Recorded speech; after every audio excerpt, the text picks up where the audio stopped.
Vamos orar? Amém. Senhor, em nome de Jesus, queremos louvar, adorar e bendizer o Teu nome. Agradecer, Pai, pelo Teu amor, Tua graça e Teu cuidado. Queremos, mais uma vez, nos colocar à Tua disposição. Pedir a Ti, Pai querido, que o Senhor nos guie, nos oriente, nos abençoe. Oramos em nome de Jesus. Amém.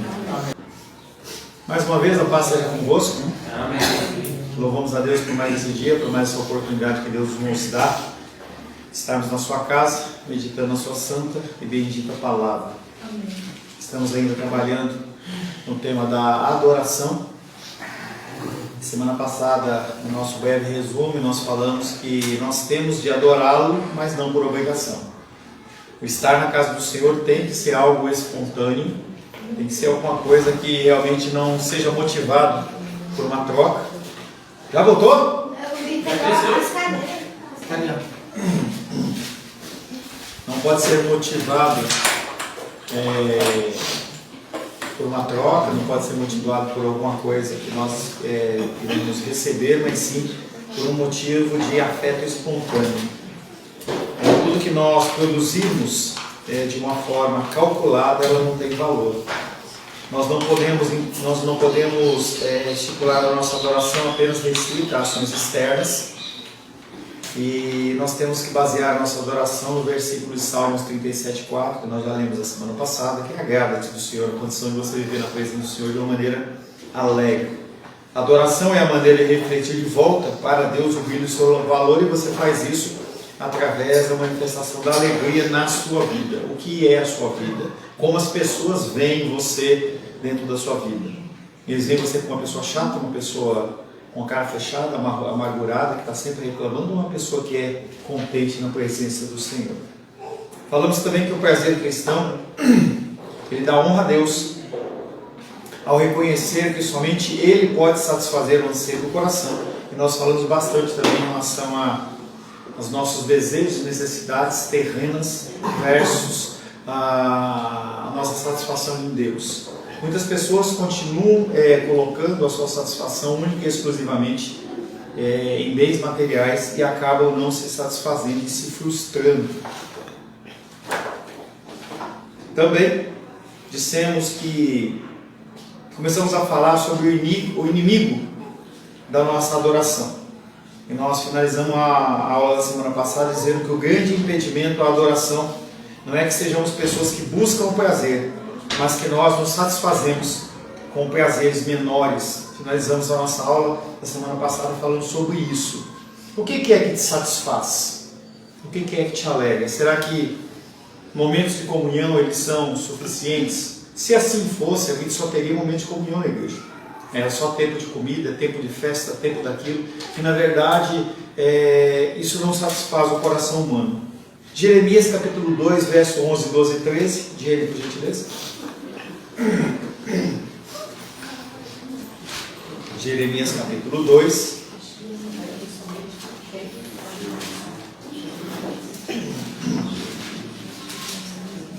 Capítulo 2. 2.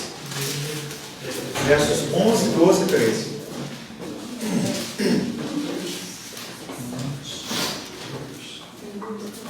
Jeremias. Vai ajudar o menino? Eu não. 2. Jeremias 2, versos 11, 12 e 13. Alguma nação pagã já trocou seus deuses, embora me sejam Deus? Ora, o meu povo troca sua glória por quem para nada serve. Admirai-vos, ó céus, por causa disso. Horrorizai-vos, ficai abalados, oráculo do Senhor. 13. Sim, duplo é o delito do meu povo. Eles me abandonaram a mim, fonte de água viva, para cavar cisternas rachadas, que não retém água. Tá, então o profeta Jeremias está trazendo à luz esse problema do povo de Israel, que além de abandonar a adoração, alguém quer ficar com a Helena pela São Paulo? Se alguém quiser, tá, você passa aí, meu filho?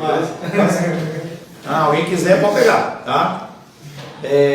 O profeta Jeremias está exortando o povo de Israel em relação à prática do povo de Deus, que em vez de adorar a Deus, eles abandonam a adoração a Deus. E além de abandonar a adoração a Deus, eles escolhem outros tipos de adoração. E aí ele faz essa comparação em relação às cisternas, que eram onde antes saía água. Eles tiravam água de lá, então eles abandonam aquelas cisternas que tinham água abundante por cisternas que não tinham água. E aí, por mais que a gente olhe, foi uma decisão ridícula, mas era exatamente essa ideia que o profeta Jeremias está trazendo. Os céus ficam espantados e chocados quando as pessoas abandonam rapidamente sua busca de prazer e se acomodam com cisternas rachadas. Como que isso pode ocorrer dentro das nossas igrejas, dentro das nossas vidas? Vimos bastante isso. A história da nossa igreja, apesar de ter 9 anos de igreja apenas, a gente viu muitas pessoas virem e irem, tá? Pessoas que começaram amando, começaram desejando, mas que com o passar do tempo o fardo ficou pesado. Porque nós temos que entender que a adoração a Deus não é algo que é natural, ela é sobrenatural. Se você não tiver o Espírito Santo de Deus no seu coração, você não consegue. Simplesmente aquela situação ela começa a ficar cada vez mais insustentável, de tal modo que a pessoa não consegue lidar. Então, por exemplo, quando a gente fala, em especial o pessoal que trabalha com vendas, em ficar aí na igreja e não trabalhar no dia de domingo. Ou você não ir trabalhar no dia de domingo. Você trazer essa obrigação, essa ordenança, a pessoa ela pode até relutar. Mas se você traz o ensinamento e fala para a pessoa decidir, a coisa fica pesada. Enquanto eu sou ordenado e comissionado a fazer uma coisa, eu posso me rebelar contra aquilo. Mas quando o convencimento ele é pessoal, não há como você condenar nem culpar ninguém. Então, ontem mesmo estava lá conversando com o André e falava assim: André, se você entender que você precisa trabalhar, trabalhe e eu te abençoo. Porque você decidir, eu abençoo você. Então o fardo ele sai de uma ordenança minha para um convencimento ou não do Espírito. E as pessoas elas não conseguem lidar com isso. Talvez seja um dos fatores que a nossa igreja não seja mais cheia. Porque as pessoas elas não conseguem lidar com uma situação em que elas mesmas se sentem incomodadas do seu próprio coração. Nós nos contentamos com pouco. Nós olhamos para as coisas da vida e nós achamos que essas coisas elas são as mais urgentes, as mais importantes. Mas será que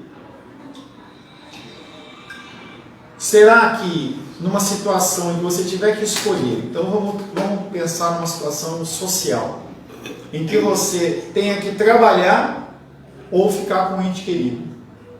Numa situação normal você pode até decidir facilmente, mas se no outro dia aquela pessoa falecer, como que você vai pensar? Se você tivesse esse conhecimento, mas nós não temos. Nós não temos essa visão de futuro para saber o que vai acontecer ou o que não vai acontecer. Por isso nós temos que tomar as decisões pautadas da melhor maneira possível nas informações que nós temos. E isso é que nós estamos fazendo aqui na nossa igreja. A grande realidade é que as pessoas elas se contentam um pouco. A noção de que é errado desejar a nossa felicidade, ela não veio da fé cristã. Essa religiosidade, em que as pessoas elas não podem ser felizes. Eu lembro que uma vez eu estava num curso com a Rosângela de batalha espiritual, e aí a pessoa estava falando assim que as pessoas elas não sorriam, porque na Bíblia não diz que Jesus sorriu, mas aparece que Jesus chorou. E Jesus chorou, mas não parece que Jesus riu. Então ele continuou com aquela cara amarrada. Na realidade, se considerarmos as promessas pouco modestas de galardão e a espantosa natureza das recompensas prometidas nos evangelhos, diríamos que nosso Senhor considera nossos desejos não demasiadamente grandes, mas demasiadamente pequenos. Deus olha para mim e para você e fala: você abandona uma cisterna que tem águas para uma cisterna que ela é vazia.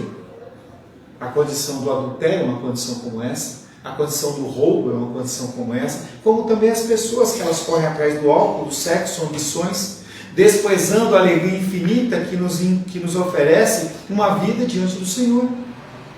As pessoas elas têm todo um recurso espiritual para viver e se alegrar naquilo, e ela prefere viver na sua miserabilidade. Você viver segundo a sua pessoa apenas é uma condição miserável. Nós temos que entender que nós não vivemos com Deus no sistema de barganha, mas nós temos um Deus poderoso que nos promete dá infinitamente mais do que nós pedimos, pensamos ou imaginamos. Somos criaturas divididas, correndo atrás do álcool, sexo, ambições.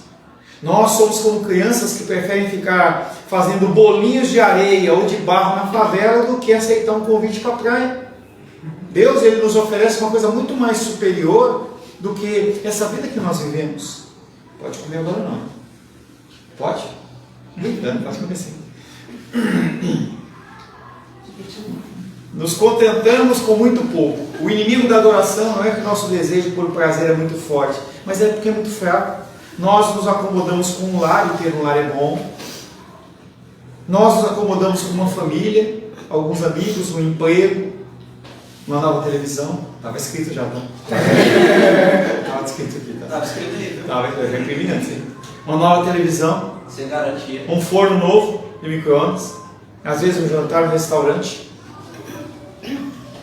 Férias uma vez por ano e talvez um computador novo. Nós nos acostumamos a esses prazeres pobres e passageiros, de modo que a nossa capacidade de nos alegrarmos se encolheu. Então a gente, estou brincando aí, porque essa semana, né, eu e o Felipe ficamos correndo atrás, dando a televisão para ele, porque a dele pifou. E eu não sei como foi o procedimento aí na casa dele, mas se eles olharam para essa situação como uma possibilidade de eles ficarem mais tempo juntos, eles aproveitaram. Porque agora vai chegar nova e novamente a gente vai ficar refém do quê? Da tela. Isso é uma frase que a minha esposa sempre fala. Vamos de novo para a tela? Ficar refém da tela. E às vezes a gente nem dorme direito, porque você fica na televisão e vê aquele filme. Aí depois a pessoa vem para mim e fala assim: pastor, eu tive um sonho. A pessoa ficou vendo lá aquele filme de guerra, de batalha e tal. Ficou lá vendo aquela maratonando a série de 3 horas de televisão. A hora que ele vai dormir, ele vai sonhar com o quê? Com guerra. Pastor, tinha um sonho, entendeu? E agora, né? Viu um sonho porque tinha uma violência e não sei quem bateu. Será que isso pode interpretar, né? Essa semana uma pessoa me falou isso, foi só 3 opções. Primeiro, feijoada, comeu demais. Segundo, influência do que você estava assistindo. E terceira, pode ser realmente uma coisa do Senhor, a gente não sabe, né? Deus, ele fala da maneira que a gente deve viver, da maneira que ele quer, né? Nós nos acostumamos a esses prazeres pobres e passageiros. E o que acontece é que a nossa capacidade de nos alegrarmos se encolheu. Nossa adoração também encolheu. Muitos não conseguem imaginar nem o que significa a adoração ao Deus vivo. O que é adorar a Deus? Entendeu? Será que adorar a Deus está restrito ao nosso encontro de domingo à noite? Em que você, em um momento de 20 minutos mais ou menos, a gente para e a gente canta como igreja. Será que o teu tempo de adoração ao Senhor é só isso? Será que a sua vida diante do Senhor é só isso? E aí o autor ele traz uma pessoa, um cientista famoso, que é Darwin, que fez a teoria da evolução. E aquele homem, ele era um homem muito inteligente, independente dessa heresia que ele criou. Por isso que a teoria de Darwin, da evolução, é uma teoria. Porque se não fosse verdadeira, não seria uma teoria, seria uma tese ou um fato. Tá? As pessoas nem reparam nisso, né? Teoria de Darwin. Isso é teoria porque não se pode concretizar. E aquele homem, perto do fim da vida, é um relato dele, da biografia dele, ele fala assim: perto do fim da vida, ele escreveu uma autobiografia para os seus filhos e expressou uma queixa. Até a idade de 30 anos ou um pouco mais, a poesia em suas muitas formas deu-me grande prazer. E já como menino na escola eu gostava muito de Shakespeare. Antes eu me deliciava consideravelmente em quadros e muito em música. Agora, já há muitos anos depois, não consigo ler uma linha de poesia sequer. Tentei ler Shakespeare e ele pareceu-me tão bobo que me deu nojo. Igualmente perdi todo o gosto por quadros ou música. Conservei algum gosto pelas paisagens, mas não me dão um prazer especial como antigamente. Minha mente parece ter se tornado uma máquina que extrai leis gerais de grandes compilações de fatos, mas não consigo imaginar por que isso causou atrofia apenas daquela parte do cérebro da qual os gostos mais elevados dependem. A perda desses gostos é a perda da felicidade e pode prejudicar o intelecto, talvez até o caráter moral, enfraquecendo a parte emocional da nossa natureza. Então aquele homem que inicialmente ele tinha prazer em olhar para as artes, para a música, para as coisas que estavam à volta dele, ele começou a ver que aquilo ali não tinha valor nenhum. A vida dele não era uma vida centrada em Deus. Eclesiastes capítulo 1 fala que há tempo para todas as coisas. E essa vida nossa, quando ela é perseguida, é como você correr atrás do vento. O que é correr atrás do vento? É você fazer uma coisa que você não consegue concretizar nunca. Salomão, quando ele, no finalzinho da vida dele, ele fala assim: eu não deixei a minha vida deixar de satisfazer por nada. Tudo que eu quis, eu fiz. E a minha vida foi sem sentido. Darwin, ele está chegando nessa mesma condição. Ele olha e fala assim: não tem sentido. A minha vida, ela tornou-se apenas uma máquina que extrai leis gerais. Os cultos de adoração por todo o país apresentam as cicatrizes desse processo. Para muitos, o cristianismo se tornou apenas a extração de leis doutrinárias. Eu tenho que usar uma roupa desse jeito, o cabelo tem que ser desse jeito, o culto tem que ser engessado dessa forma, daquela forma, as pessoas elas têm que entrar de um jeito, se não acontecer daquele jeito, não teve adoração. E adoração é muito mais do que isso. Não que você não possa ter um formalismo, não é isso. Nós temos, de alguma certa maneira, nós temos uma liturgia no nosso culto, nós lemos, nós oramos, nós fazemos uma antífona, tudo isso faz parte de uma liturgia, mas nós temos que entender que isso aí não é uma coisa para você fazer apenas de forma religiosa e de forma externa. Tudo que nós fazemos tem um propósito, e se você o faz, você tem que fazer isso entendendo por que você está fazendo, e não apenas fazer por fazer. Todavia, o espanto e a admiração infantis morreram. A paisagem, poesia e música da majestade de Deus parece que secaram. Igual aquela fruta que você deixa no fundo lá da geladeira, sequinha. Como que está a tua adoração? Eu lembro que quando eu me converti, apenas um acorde de violão eu já começava a chorar. Parecia que era um momento ímpar na cidade, em toda o culto, a hora que o louvor começava, ou quando a palavra começava a falar. Eu lembro de um culto certa vez em que o pastor estava falando sobre a crucificação de Cristo. Estava eu em Los Angeles, lá na sede de São Paulo, mas eu chorei inteiro, imaginando a figura de Cristo em todo aquele sofrimento. Será que nós conseguimos adentrar na leitura da palavra? Será que nós conseguimos entender que quando a palavra ela é lida, nós levantamos em reverência ao Senhor, não porque alguém mandou, mas porque eu não consigo ficar sentado diante da leitura da palavra, diante da oração, ou diante do louvor? São comandos que nós temos que entender que eles são necessários, como o da oração. Em você chegar na igreja, você ter um tempo na presença do Senhor. Não é algo religioso. Não é algo que você tem que fazer porque o outro faz. Você tem que fazer porque você tem que sentir: estou entrando na casa do Senhor. Isso são todas situações que nós temos que analisar nas nossas vidas. E a ironia é que auxiliamos e aumentamos o processo de encolhimento ao dizer às pessoas que não devem buscar o seu próprio prazer, especialmente na adoração. Damos a entender de mil maneiras que a virtude de uma ação diminui na proporção que você gosta de fazer. Ou seja, parece que a gente vende a ideia de que fazer alguma coisa para Deus não pode me trazer satisfação.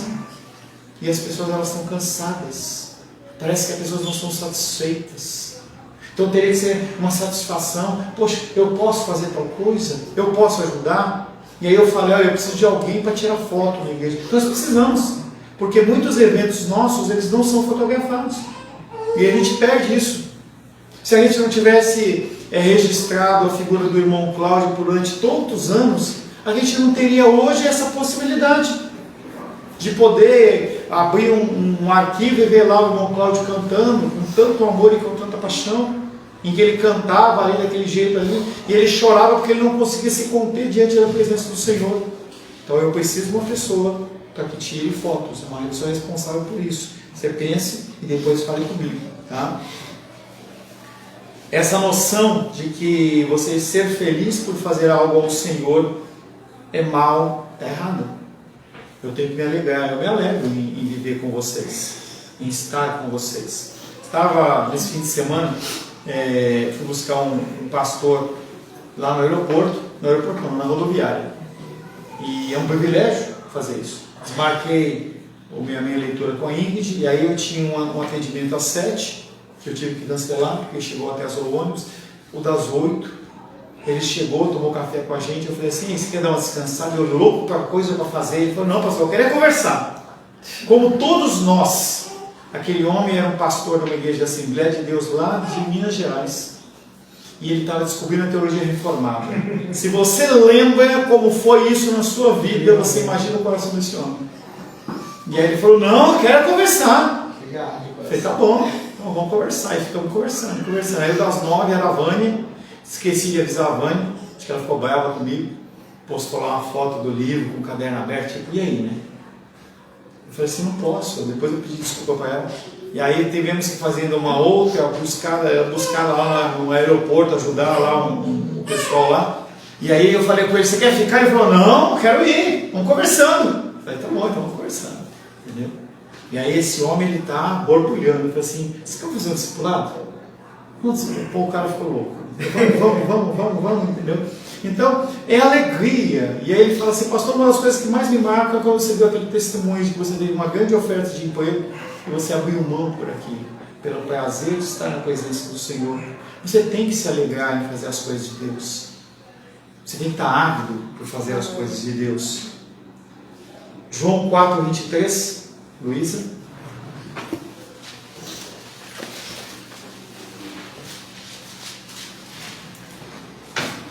Beleza aí? 4:23? 4:23.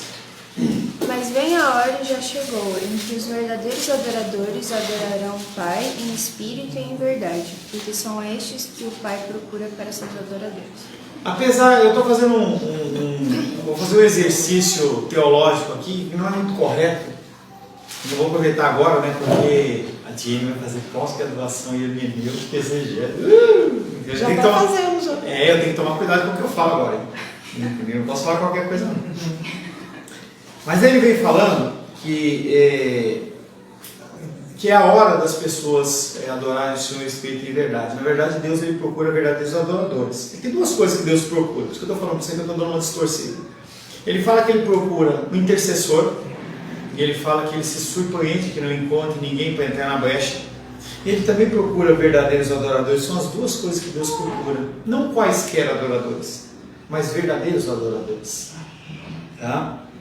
Dei muita ênfase no espírito de adoração até aqui. Até aqui nós falamos bastante sobre esse contexto do espírito. Agora preciso equilibrar a questão e reafirmar que a verdadeira adoração sempre une equilíbrio. Quando nós vemos os nossos irmãos pentecostais, e isso é uma coisa que eu já comentei com vocês, que em certo momento da nossa caminhada, eu e Rosângela estávamos junto de um apóstolo lá, e ele falou assim, que tem que ter equilíbrio. Nunca esqueci essa condição. A condição do equilíbrio sempre ela é a esperada, sempre é ordenada por Deus. Por isso que a gente fala sempre na condição de coração e mente, emoções e pensamentos. Você tem um afeto, um sentimento, mas você está sempre refletindo. Se você não tiver um equilíbrio entre o espiritual e o racional, ou você vai se tornar um fariseu, ou você vai se tornar um místico. São dois extremos perigosos, porque levam ao afastamento de Deus. Deus não quer pessoas que sejam adoradores religiosos, mas também não quer pessoas que sejam adoradores místicos. Tem que haver um equilíbrio entre essas coisas. A verdadeira adoração não vem de pessoas cujos sentimentos são como plantas sem raízes no solo, firme da doutrina bíblica. Vocês têm que saber o que Deus quer que você faça. Os únicos afetos que honram a Deus são os que estão enraizados na rocha da verdade bíblica. Rosângela, Romanos 10:2. Esther, João 17:17. Não, Esther não é eu, você está ali. Ah, você não, você está lá para trás. João 17:17. Não, João 17:17 é da Esther. Mas eu estou aqui, ó. Você errou João 8:32. João. Romanos o quê? 10:2. Porque eles dão testemunho de que eles têm zelo por Deus, porém não com entendimento. Ó, ele está exortando os fariseus que têm zelo nas coisas divinas, mas sem entendimento. João 17:17, Esther. Santifica-os na verdade, a tua palavra é a verdade. O que nos santifica, o que nos aproxima de Deus é a palavra, não são experiências emocionais. João 8,32. E conhecereis a verdade, e a verdade vos libertará. Se você não conhecer as Escrituras, você não vai ser livre. Não adianta cantar musiquinha, eu sou livre, e dançar, não adianta, você vai continuar preso e amarrado. Liberdade santa na adoração é o fruto da verdade. Sentimentos religiosos que não vêm da compreensão verdadeira de Deus não são nem santos nem realmente livres, não importa quão intensos sejam. E a gente vê as pessoas num movimento de adoração intensa diante de Deus, mas que não apresentam nada. O coração deles longe do Senhor. Talvez nós não vejamos isso, mas Deus vê. O que nós fazemos e como fazemos, ele é medido pelo Senhor. E esse é o problema. Porque não é medido por mim, é medido pelo Senhor, que é quem realmente é dirigida a adoração. Por essa razão, o testemunho pastoral de Jonathan Edwards, 1740, no grande avivamento da Nova Inglaterra, que não era na Inglaterra, Nova Inglaterra é no nordeste dos Estados Unidos. O movimento passara a sofrer severas críticas por causa dos aparentes excessos emocionais. Então esse movimento, as pessoas elas que eram tão reprimidas, elas começaram a exteriorizar de uma maneira exagerada a adoração ao Senhor. Um pastor chamado Charles Chauncey, pastor da antiga primeira igreja de Boston, opôs-se ao avivamento com todo o empenho. Ele denunciou todos os seus excessos, como sair voando para cair no chão mais à frente, gemidos e gritos agudos, lutas, tropeços, agitação, tremores compulsivos. Jonathan Edwards não defendeu esses acessos, mas defendeu seriamente o empenho profundo e genuíno dos afetos baseados na verdade. Argumentou com essas palavras cuidadosamente escolhidas. Ele disse: devo pensar em mim mesmo, em termos do meu dever, que é de elevar os sentimentos dos meus ouvintes o mais que eu puder, desde que estejam tomados apenas pela verdade, com sentimentos que não divirjam da natureza do que os afetou. Jonathan Edwards estava completamente certo da importância crucial dos sentimentos ou afetos poderosos na adoração, porque as coisas da religião são tão grandes que não pode haver atitude nos exercícios do nosso coração, adequado à sua natureza e importância, se não forem vivos e poderosos. Em nada o vigor das ações das nossas inclinações é tão requisitado como na religião, e em nada a mornidão é tão odiosa. Então você tem que entender que você não pode ser nem frio, em que você olha para as manifestações do Espírito e você repudia, como também aquelas que você exagera. E nós temos na nossa igreja quase que um excesso no sentido de religiosidade e pouco no sentido da espiritualidade. E é algo que a gente tem que inovar. Falar glória a Deus, falar aleluia, entendeu? Não bater palma não, porque ninguém merece palmas aqui, entendeu? Eu não mereço palmas, o louvor não merece palmas. A nossa adoração é ao Senhor, mas nós temos que expressar, tem que borbulhar no teu coração alguma coisa quando a palavra é dita. Como que você não consegue chegar e falar um amém, um aleluia, um glória a Deus? E não é uma coisa para você ficar o tempo inteiro gritando e falando, não é isso. Mas quando o seu coração, ele se explodir, fale. Uma coisa que eu espero que a nossa igreja não faça, que a gente mate a espontaneidade da boina em falar aleluia e glória a Deus. E você puxa um pouco para você. A nossa igreja não é uma igreja sorvete. Não, você tem que ter essa liberdade de falar amém. Amém, eu concordo, só isso. Quando eu falar alguma coisa que você realmente sentiu, fale amém. A gente mostra que as pessoas estão vivas, as pessoas não dormem. Estou vendo lá os Elzos assim, vai, espreguiça, tal, entendeu? Aquele sono, meu, assim, mas está acordado, está lutando contra o sono, entendeu? Mas talvez um pouco de expressão seja algo que talvez traga um pouco de vitalidade, porque o sono ele vem pela falta de interação. Se você interage com alguém, com alguma coisa, você desperta. Tanto que quando você está dormindo, eu cutuco você e falo alguma coisa, você fica pelo menos uns 5 minutos assim, né? Assustado. Em nada o vigor das nossas ações, das nossas inclinações é tão requisitado como na religião. A religião cristã, ela é viva, ela não é morta. Todavia, o único calor que ele admitia na adoração era o calor que vem com a luz. Em 1744, Jonathan Edwards pegou um sermão de ordenação a partir do texto de João Batista, João 5,35. Rayane?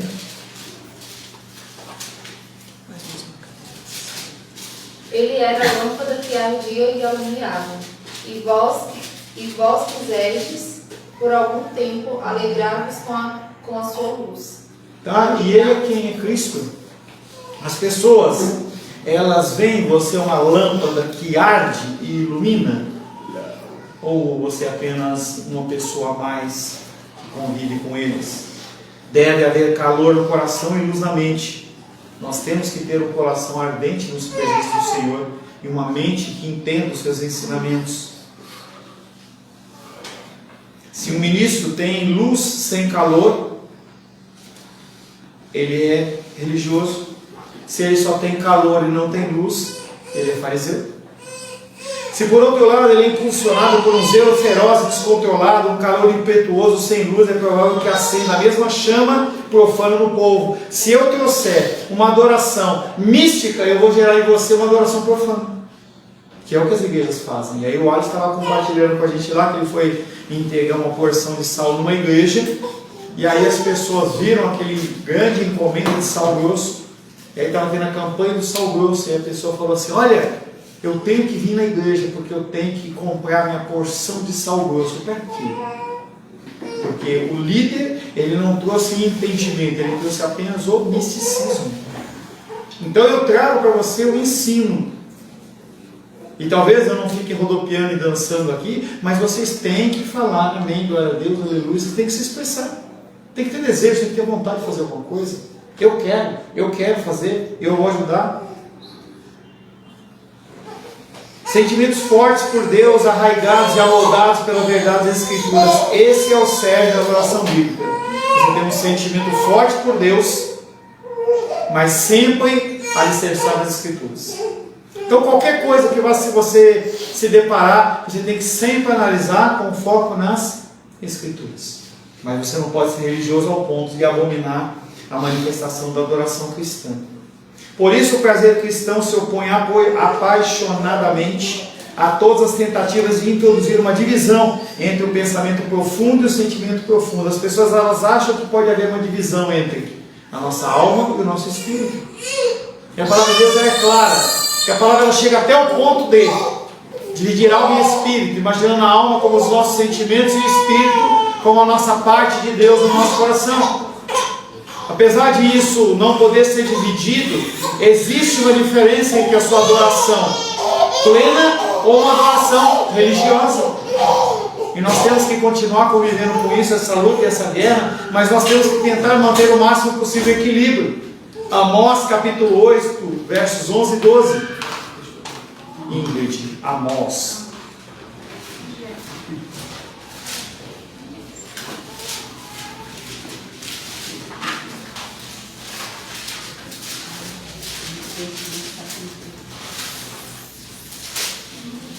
Quebrar o seu galho, Ingrid. Página 920. 900 quebrado, 921. Depende. Na Bíblia dela, ela tem igual a mim? Não, ela tem igual a mim. É a voz o quê? 8, 11 e 12.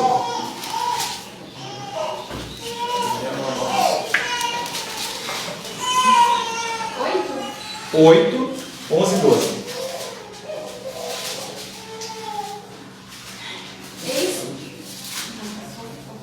Eis que vem dias, diz o Senhor Deus, em que enviarei fome sobre a terra, não de pão, nem de sede de água, mas ouvi as palavras do Senhor. Andarão de mar a mar e de norte até o oriente. Correrão por toda parte, procurando a palavra do Senhor, e não a acharão. Haverá o tempo em que as pessoas elas vão morrer de sede, morrer de fome, e vai ser enviado pelo Senhor.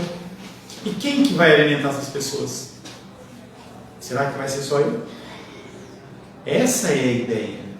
É você ver as pessoas que estão à sua volta, que estão como terra seca, e você poder ajudar essas pessoas a encontrar essa luz do Senhor. A forma da adoração. Conclui-se que as formas de adoração deveriam proporcionar duas coisas: canais para a mente aprender a verdade e a realidade de Deus, e canais para o coração responder à beleza dessa verdade. Então, você tem que ser um canal duplo. O seu canal é um canal de ensino, no sentido da verdade, e também de ensino da forma de adoração. Que as pessoas elas possam ser incentivadas. Foi bem? Não é como meu pai estava com o carro fechado. Assim. Não é? Não, conversando não pode. Não pode, né? Eu lembro que lá em São Paulo, quando eu era mais jovem, e aí era uma igreja mais avivada, e aí eu dançava junto com o povo lá na frente, era um movimento muito de expansivo, digamos assim. E aí tinha um rapaz que ele ficava me olhando, então acabamos fazendo amizade, ele também virou pastor, eu também. E aí um dia ele veio, eu fui falar para ele assim, olha, eu quero pedir perdão, eu falei para ele, eu quero pedir perdão a você. Ele falou, por quê, né?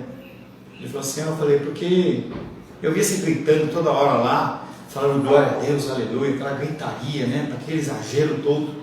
E ele falou assim, eu também queria pedir perdão para você. Eu falei, por quê? Eu vi aquele você pulando e dançando, parece que eu tenho vergonha na cara. Ele foi um grande amigo, entendeu? Zé Maria, o pastor Zé Maria, ele era um evangelista, ele tinha uma Kombi, ele saía para evangelizar, e um dia ele saiu com essa Kombi capotou e morreu. Nunca é mais evangelista.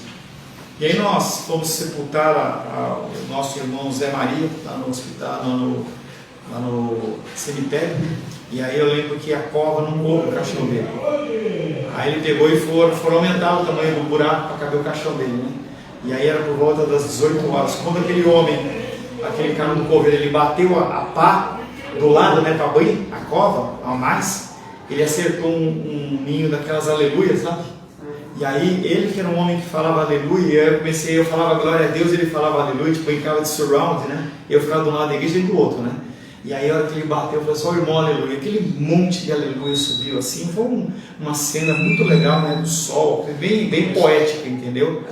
Mas é a forma que nós temos que aprender a demonstrar tanto o nosso amor por Deus, como também o nosso conhecimento por Deus. Então aquele rapaz que eu estava conversando, aquele pastor, ele se alegrou em demasia em conversar comigo, não foi só porque eu passei conhecimento para ele, mas porque ele pôde de alguma maneira ele ver que eu acreditava naquilo que eu estava falando. Salmos 4:7.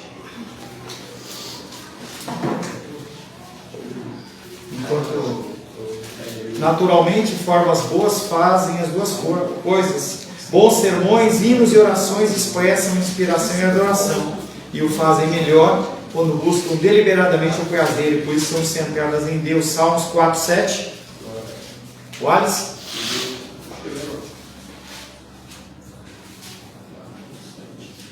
Mas a alegria me puseste no coração, do que a alegria deles, quando lhes a fartura de cereal e de vinho. Agora como um cristão avivado, olha lá. De verdade agora. Mas a alegria me puseste no coração, do que a alegria deles, quando lhes fartura de cereal e de vinho. Salmo 5:11. Vamos, Elton. Sentado eu não consigo identificar ainda não. Mas regozijem-se todos do que... calma aí, fica falando. Mas regozijem-se todos os que confiam em ti. Folguem de júbilo para sempre, porque tu os defendes e em ti gloriem os que amam o teu nome. Salmos 9:2.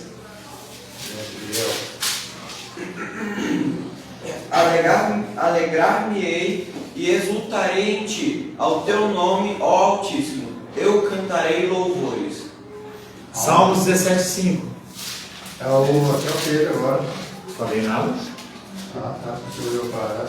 Ela olhou para mim e fez um negócio na cabeça. Salmos 17:15. 5, não é? 17:15. Eu, porém, na justiça, contemplarei a tua face. Quando acordar, eu me satisfarei com a tua semelhança. Tá? Eu vou ler um, tá? Salmos 48. Agrada-me fazer a tua vontade, ó Deus meu. Dentro do meu coração está a tua lei. Salmo 51, 10 e 12. Só eu agora. Hã? É você? É você. Gente, agora.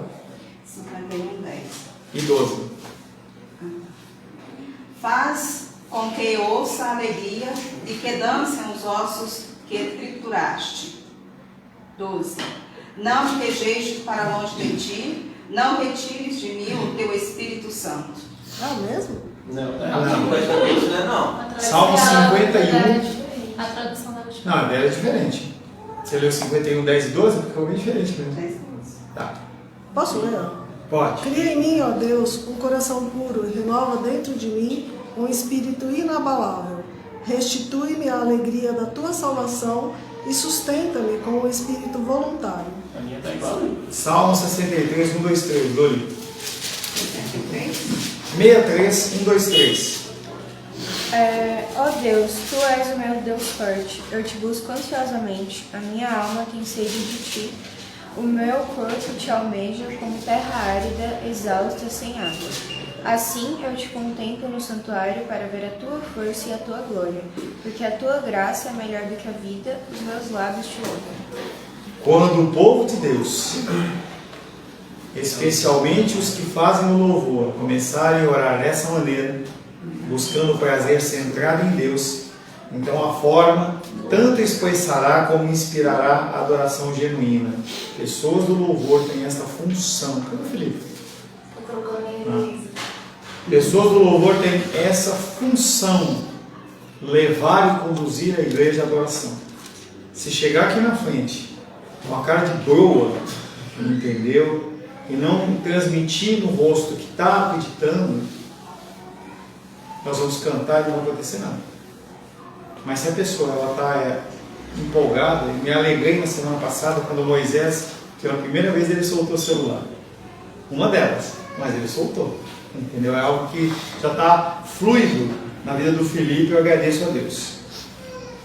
A questão é se a grandeza de Cristo pode ser vista. A adoração acontecerá quando Deus que disse, das trevas resplandecerá a luz, brilhar em nosso coração para nos dar a iluminação do conhecimento da glória na face de Cristo. Temos de ver e sentir a grandeza incomparável do Filho de Deus. Incomparável porque nele se encontram glória infinita e humildade sem limite, majestade infinita e mansidão transcendente, reverência mais profunda diante de Deus e igualdade com Deus. A ironia da nossa condição humana é que Deus nos pôs diante de um pico alto. Imagina o Everest ou o Himalaia. E nós nos contentamos em estar diante do Monte Pessoa aqui, que não é monte coisa nenhuma, é um aterro. Entendeu? Então Deus fala, eu coloco diante de você um pico do Monte Everest, para você contemplar, e você se satisfaz em estar ali diante daquele negócio ali que é um monte de terra. Não é a mesma coisa.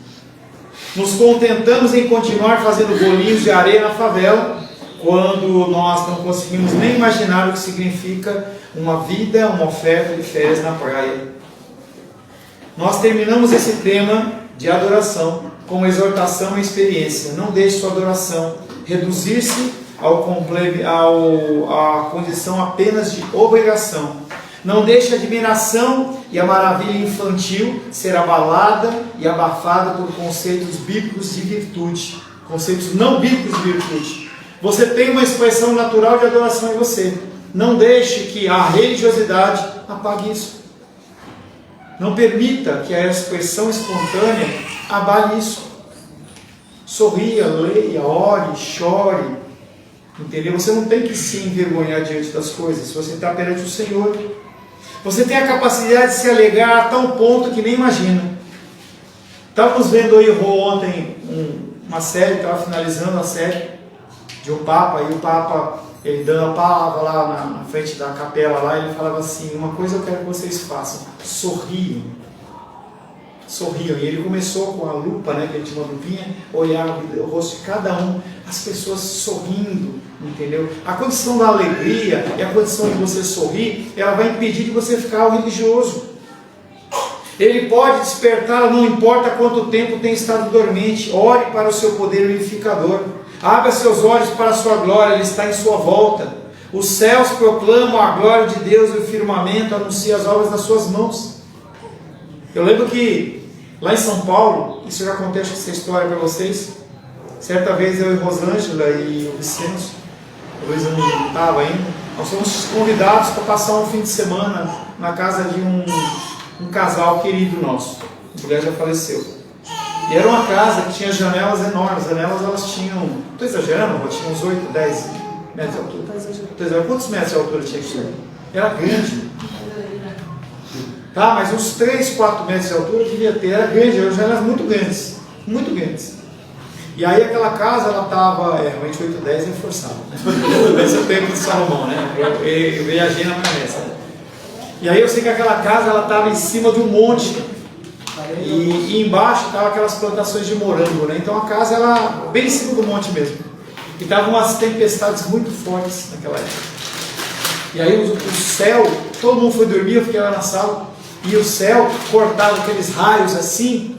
E eu olhava assim, espantado, e eu falava assim, é a glória de Deus. A glória de Deus. E cada raio que tinha, eu fiquei lá uma meia hora diante daquela janela, aquela chuva, aquele vento forte.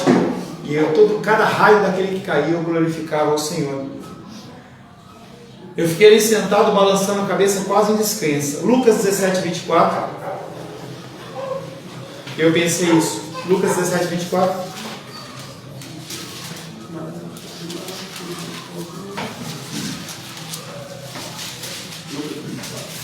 Porque assim como o relâmpago fuzilando brilha de uma a outra extremidade do céu, assim será no seu dia o Filho do Homem. Aí eu pensei assim, se o que eu estava vendo naquela casa, aqueles relâmpagos, eles eram apenas as faíscas da espada do Senhor sendo afiada, imagina como vai ser o dia da sua segunda vinda. Ainda hoje, relembrando aquela visão, a palavra glória está cheia de sentimento para mim. Agradeço a Deus porque a cada dia Ele tem despertado meu coração para desejá-lo, vê-lo e tomar assento no banquete do prazer cristão e adorar o Rei da Glória. Apocalipse 22, 17.